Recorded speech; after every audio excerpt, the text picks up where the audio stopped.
महान, आपका लोग महान, आपका लोग महान। धन्यवाद।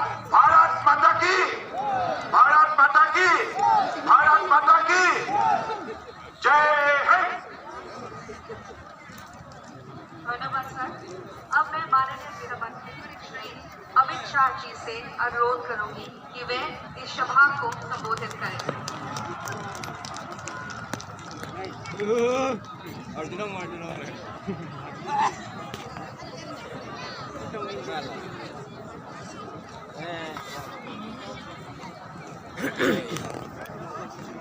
मेरे साथ बोलिए, भारत माता की। अरे क्या हो गया आप लोगों की आवाज को? दिल्ली तक आवाज जानी चाहिए। मेरे साथ दोनों हाथ उठाइए। विजय के विश्वास की मुट्ठी बींचिए और प्रचंड आवाज से बोलिए, भारत माता की, भारत माता की। मंच पर उपस्थित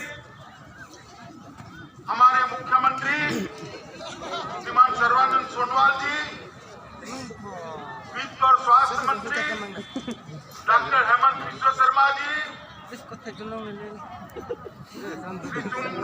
रोंगहान जी, आज जो उत्सव होती है, ऐसे मुख्य कार्यकारी सदस्य श्री तुलीराम जी, श्री रितेश सिंघी जी, श्री सोरेन सिंह जी, श्री ली सिंह तेरान जी, हमारे प्रदेश अध्यक्ष श्रीमान रणजीत कुमार जी, हमारे प्रभारी श्री जयंत पांडा जी, और आज इतनी बड़ी संख्या में आए